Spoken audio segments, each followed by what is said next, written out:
The sheer theatrical nature of wrestling means that charismatic superstars can often make a pretty effortless transition to the big screen. Or in the case of pretty much everybody in this list, also, no, they can't. Given that both the worlds of wrestling and cinema put looks and sometimes acting chops at a premium, you can't blame wrestlers for at least taking the stab.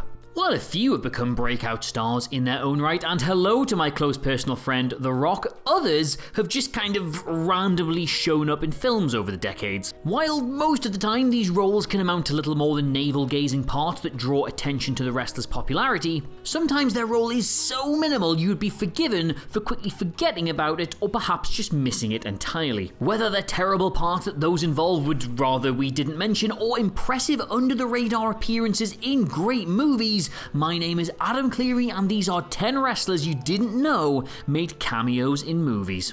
Number 10, the Road Dogg and Billy Gunn, The Other Guys. Now, alright, yes, everyone remembers The Rock's hilarious cameo in the Will Ferrell-Mark Wahlberg comedy The Other Guys, but at the same time, pretty much everybody missed the presence of two of his former WWE colleagues later in the movie. During the scene where Gamble and Hoyt get bribed with New York Knicks tickets, none other than the New Age Outlaws themselves, the Road Dogg and Billy Gunn, are sat 2 rows behind them at the game. Look, there you go, that's the Road Dogg in the hat, and his blonde pal, that is Mr. Ass. Despite their, how do I put this, habit for mouthing off in the wrestling ring, the pair say precisely zip all in their small roles and are so innocuous that they're scarcely recognisable at all. Number 9, Kurt Angle, Pain and Gain. Yep, again, this is a movie that you've seen and gone, ooh, look, The Rock is in it, but while you were distracted by Dwayne here, another pro wrestling star snuck into the background. As Rocky explains his reformed ways, a flashback shows him getting into a fight in an old prison yard, where he ends up throwing down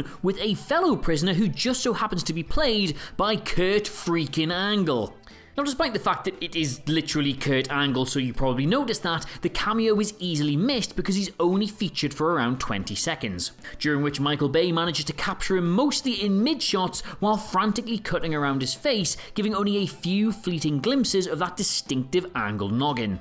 And yet, somehow, this is still by far the highest profile role Angle's had to date. When you actually think about it though, having cinematic legend, and I'm using inverted commas here, you just can't see them, Michael Bay directing one last match between Angle and The Rock is a bit of a trip, especially as in the kayfabe of this movie, it ends with The Rock hurling a giant weight at Angle's face and that presumably exploding. Number 8, Kevin Nash, Teenage Mutant Ninja Turtles 2. Yeah, now while I do pride myself on being a complete and utter smartass, I was scratching my head at this one because young childhood Adam has watched this film and definitely can't remember seeing Kevin Nash. And if you're sat at home thinking, yeah, hang on, I don't remember this at all either, that's because he's hidden under a large mask and a bulky costume for the entirety of this role. Though the part of the iconic Turtles villain the Shredder is played by Francois Chow for most of the movie, Nash is drafted in for a 2-minute cameo at the very end as Super Shredder, a gigantic mutated version of Shredder created after he chugs the last canister of ooze in a desperate attempt to defeat the Turtles. Nash certainly makes the most of his imposing stature and the suit looks, well, pretty impressive if I'm honest, though Super Shredder's ultimately pretty difficult to take seriously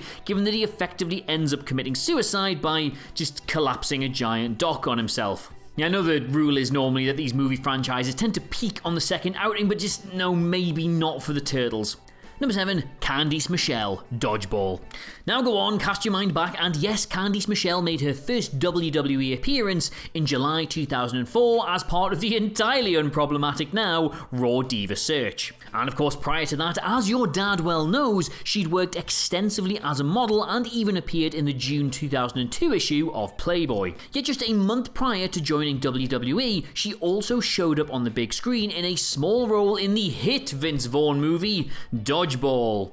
Ben Stiller currently sat at home going, wow, really, no credit for that, okay. Michelle is featured in a few scenes throughout the movie as one of these scantily clad dodgeball dancers. Though, yes, I know, you're right, they didn't exactly offer them too much in the way of character development in this, so forgive yourself for not noticing. There are, however, a few scattered shots of Candice Michelle throughout this movie, and in a couple of them, you can even see above the neck. Number 6, Edge, Highlander Endgame. He doesn't get too much credit for it, but Edge has actually carved out a fairly interesting acting career over the last 2 decades. But his first appearance in a major movie wasn't quite as impressive though, with him showing up for a small role as a highwayman Lachlan in the critically reviled 2000 action sequel Highlander Endgame. Granted, you probably didn't know Edge was in the movie because none but the most hardcore Highlander fans have ever actually set eyes on it, and Edge definitely won't tell you about it, but still, it's a surprising turn up all the same. In perhaps the film's most amusing moment, protagonists Connor and Duncan get the drop on Lachlan by pointing their blade at his crotch, at which point Duncan knowingly says, "Looks like you've lost your edge, lad." Number 5, Jeff Jarrett, Spring Breakers. And you know what? I actually really enjoyed Spring Breakers. It's disarming, it's funny, it's interesting, and its whole gimmick is that it upends audience expectations. Even so though, the robbery montage set to Britney Spears every time somehow isn't the weirdest thing in this film. For wrestling fans, the most noteworthy scene in Spring Breakers will surely be the totally random cameo from Jeff Jarrett, where he plays a youth pastor trying to convince the focal college girls to seek the path of Christ. Certainly a fitting part for Jarrett, who, if nothing else, has always proven himself an aggressive salesman, but even though he appears in the film for a solid half-minute, he still manages to get lost in the balmy shuffle when it's all said and done. And plus, given you know that he's doing the whole preachy God thing, I don't technically know if it qualifies as acting. Number 4, Shane McMahon, Rollerball. Now, this atrocious Razzie-nominated 2002 remake may have had its script rewritten to more closely resemble the pageantry of WWE, but surprisingly enough, it wasn't actually produced under the WWE Films banner. It absolutely could have been though, it's that bad. Nevertheless, 2 personalities from the company do appear in the film, one who draws attention to himself and the other not so much. Paul Heyman has a memorable part as the Rollerball sports announcer, lending his distinctive voice to the action and in turn delivering one of the film's few good moments. But in a literal blink and you'll miss it turn, Shane McMahon also flashes his face on screen for literal seconds in a single scene as a nondescript American media mogul. Wait, hang on, here he comes. There you go. There he is, Shane McMahon. He's just there, isn't he? He's just in the room watching Alexi kick off. For some reason. Like, genuinely, all he does here is turn around and stare at the ruckus. He can't really be blamed for missing or forgetting it, but you can blame Shane McMahon for doing it. Number 3, Jesse Ventura, Batman and Robin. Legendary WWE superstar and commentator Jesse Ventura made a number of memorable supporting appearances in action movies throughout the 80s and early 90s. Yes, that's right, you remember him from Predator, you remember him from The Running Man, you remember him from No Holds Barred, and you remember him from Demolition Man, but no, you're drawing a blank here, you don't remember him in Batman and Robin. And that's because his brief role in 1997's legendarily shambolic franchise killer was his most low-key to date.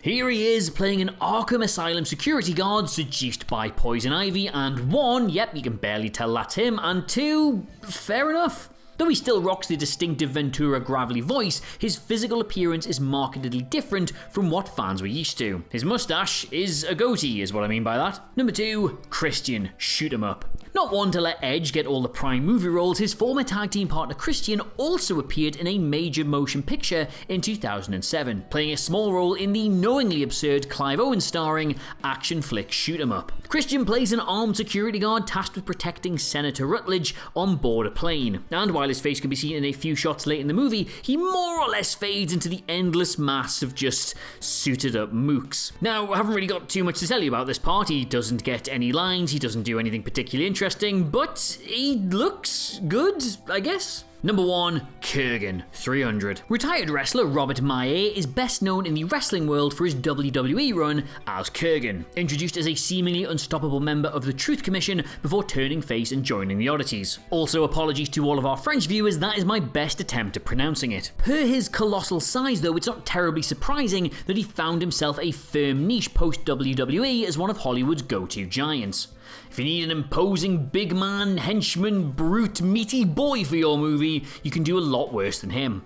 As such, he's appeared in a number of big movies in a recognisable capacity, such as Sherlock Holmes, Pacific Rim, and Deadpool 2, though his most substantial film role in a major motion picture was decidedly harder to spot.